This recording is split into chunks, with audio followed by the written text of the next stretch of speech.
Okay, this next feature I'm going to show you is how you can put a little click to call or click to SMS widget on your website. So let's open up a website that I've created, a demo for this site, for this this video. So let's say you got this web page, and you see down in the corner here there's this little persistent widget with our image on it here. If I click on that, if a user clicks on that, they can request that somebody send them a text message right now, a salesperson, or a phone call. So it's a cool little thing, and I'll show you here in our software how we set those up. So from your dashboard, you're going to navigate to the widgets menu here on the left-hand navigation, and here's the widget that I created. You could click add new widget to begin a new one, but I've already created one. I'm going to show you the settings that I used to create it. So step one is where most of this input's going to go in. The very first field here is to upload a logo. You can click on the choose file button, and then on your computer's file system you can locate an image file. This is the one that I used, tier 5. Does need to be greater than 78 pixels, both in height and width. For the widget that I created, this is it right here. This is where it shows up. So this is this image is the one that we use for the closed version of the widget. But once they open it, whatever shows up in here in this circle is determined by the file that you upload. The next thing is the domain that you want this widget to show up on. So for this demo, I created a website called blastfunnels.com. And so this widget will only show up on the URL that is entered here. The description is just a block of text, can be anything you want, and the place where it displays is right here. So everything that you read here is taken straight from the input that I put right here. And then the next field we're asking for is the users that are going to get contacted. So typically you're going to put a widget like this on your website so that new prospects can get shunted straight over to your sales team. So when I click on the users, there's another video in this series that shows you how to set up users, but I've got a salesman called Craig Closer. And so if I had more than one, if I had multiple users, you could select Craig as well as any of these other salespeople, or indeed all of them, using the select all button. I've only got one user created on this account, but I'm going to select him. I'm going to select Craig. And then you have your option of either showing just the form for sending a call, just the form for sending an SMS, or what we recommend is both a call and SMS form. That way you've got both of these two tabs here, which gives your users the maximum number of platforms to reach you on. So I've selected both. Now these next two fields are for the benefit of Craig Closer. This is to give him a little bit of context, a little heads up what this incoming call that he's getting is. So if somebody requests a call, what we're going to do is we're going to dial first the lead in whatever phone number that they enter here as their phone number. We're going to call the lead, and then once they pick up, we're going to dial Craig on his actual cell phone. When I set up this user, Craig Closer, I put in his cell phone number, the mobile device that he keeps in his pocket, and I entered his email address, and I assigned him one of our business lines. In this case, it was the sales line. And then, so what our system is doing is it's first dialing the lead, and then when they pick up, we're also going to dial Craig, and we're going to play this audio for Craig so he knows what the heck this phone call is about. So you can use this record button and just speak a couple of seconds into your microphone and say something along the lines of an incoming lead from, and name the website so Craig knows what's going on. So here's my audio. I'll turn up my volume here and play it for you. You've got a new incoming lead from blastfunnels.com. So straightforward. And then down here in this field it's basically the same thing. This is what's going to get sent to Craig when the lead opts instead for an SMS. So when somebody requests to be texted back, Craig's going to get incoming lead from the website, and it's going to then have the person's a link. You'll see that a little bit later in this video. So this is just to provide some context to your agent, to Craig. The next pull down is the call procedure. So if you had more than one users, you could opt to either call them all at once, which is what we recommend, or to call them sequentially, one after the other. But I'm going to leave it here at the recommended setting of call all at once.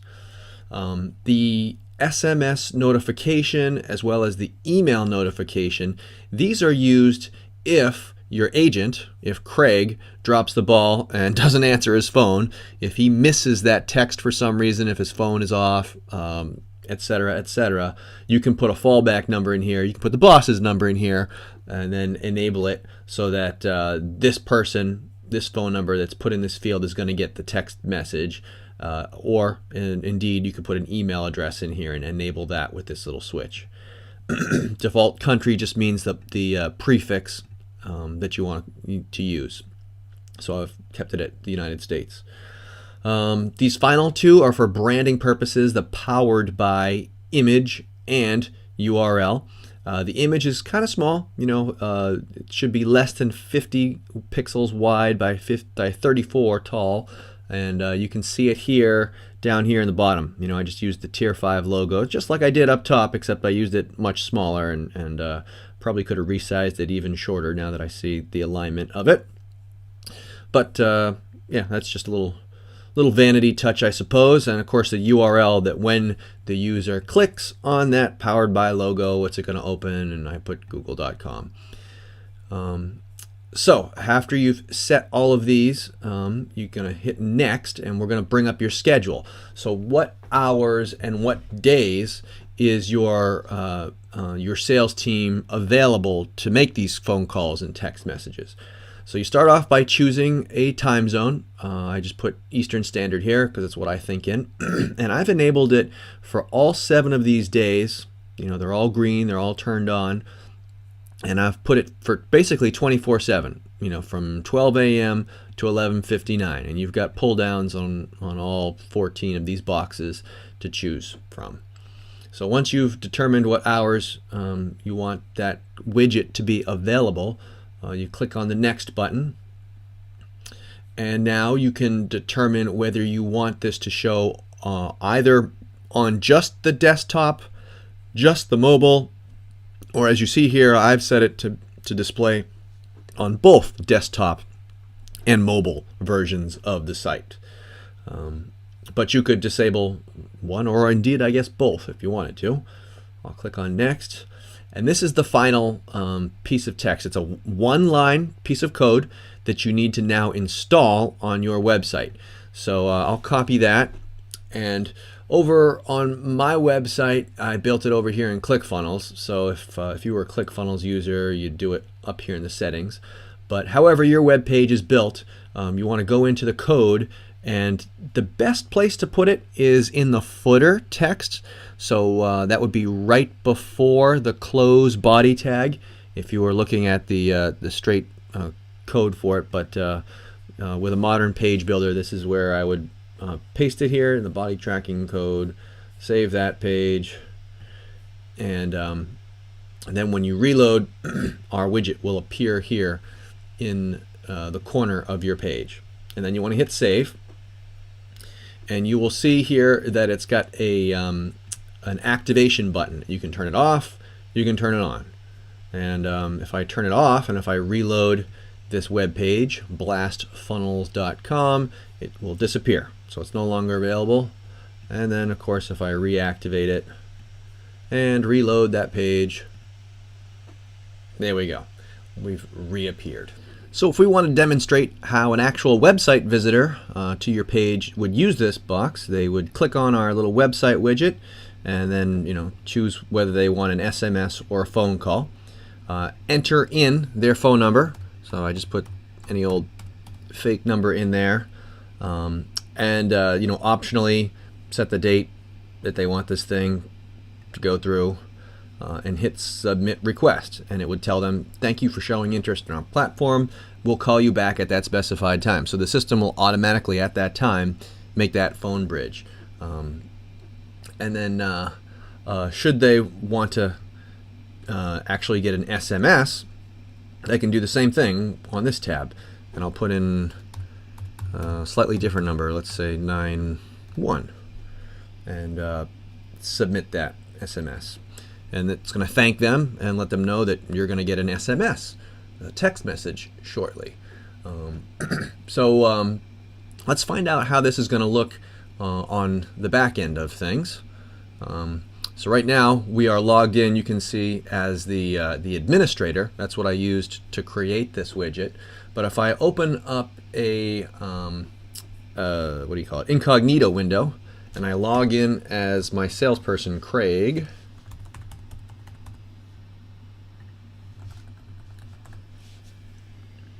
and we'll show you what he's going to see. So over in here, let's look in his SMS log. Okay, you'll see here the most recent SMS from the phone number, area 123-456-7891. It's going to let him know that he's got an incoming lead from blastfunnels.com, and here's the phone number of the person who submitted this thing on the user who submitted it, or rather the visitor to his website. And then it's also going to give this link, because typically Craig is not going to be at his desktop like we are right now when he receives this. Instead, he's likely going to be on his cell phone. So if I just copy this link here, open it in a new tab, all right, and because he's likely to be on his mobile, I'm going to switch over here to the mobile view of things, and he's going to see a page like this, like this, and he can either start typing away with his response,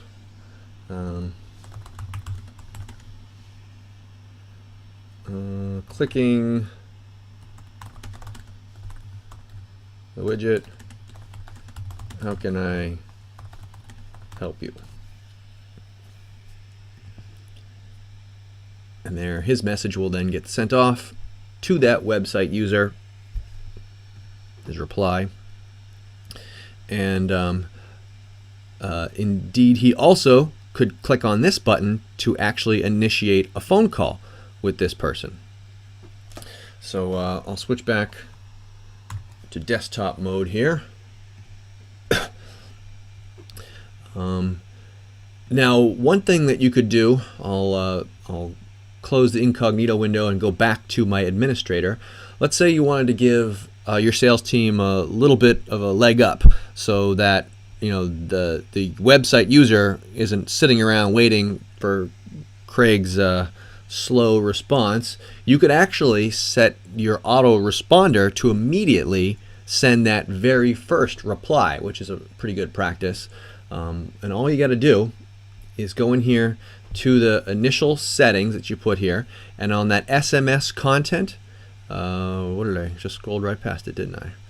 Down here at the bottom, I'm going to copy that so that whenever, and I'm going to now go over to my autoresponder, which you can find out all about in an earlier video in the series.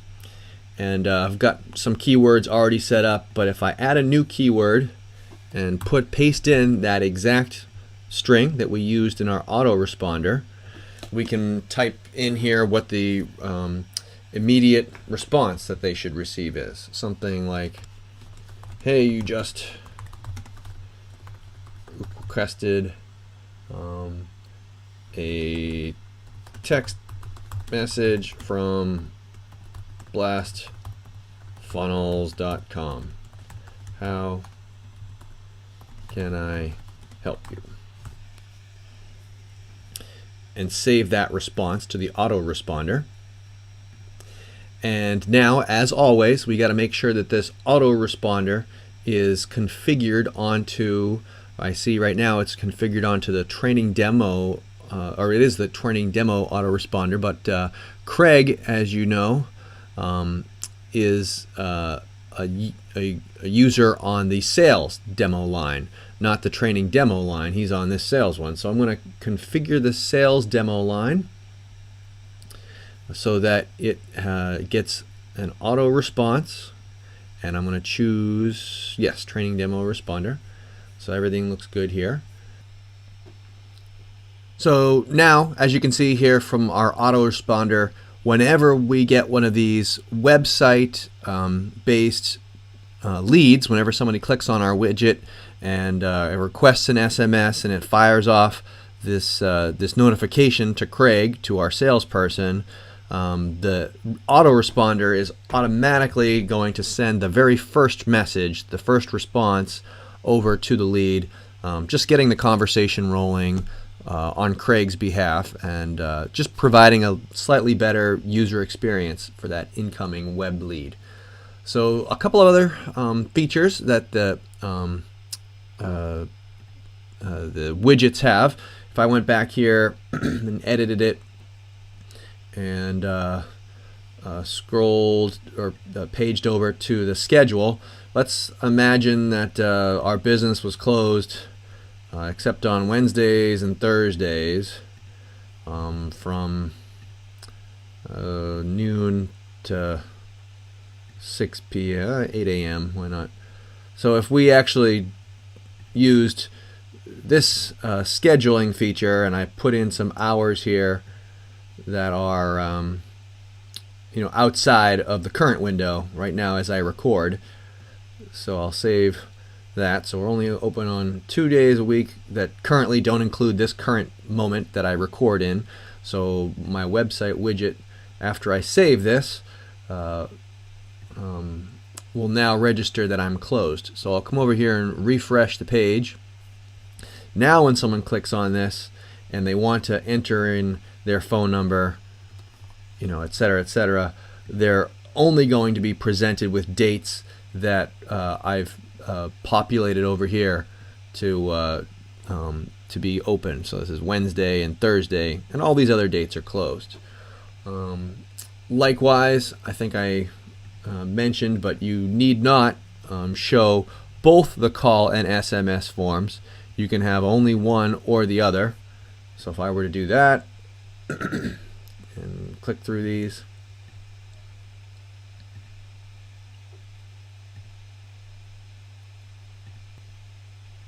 alright, reload this once more. Now I'm only being displayed the SMS now. There's no option for them to call you. So that's a nice little feature. And then one more thing I want to show you over here in the left-hand navigation. If you look in the lists, you'll see that a new list was created for the website that is specified here in the domain. So if I open up the blastfunnels.com list, you're going to see all of the different leads that in the last few minutes I used in clicking and submitting something. That way you can continue to follow up with these folks, add them to campaigns, or individually send them messages. And so that's how our click to call widget feature works.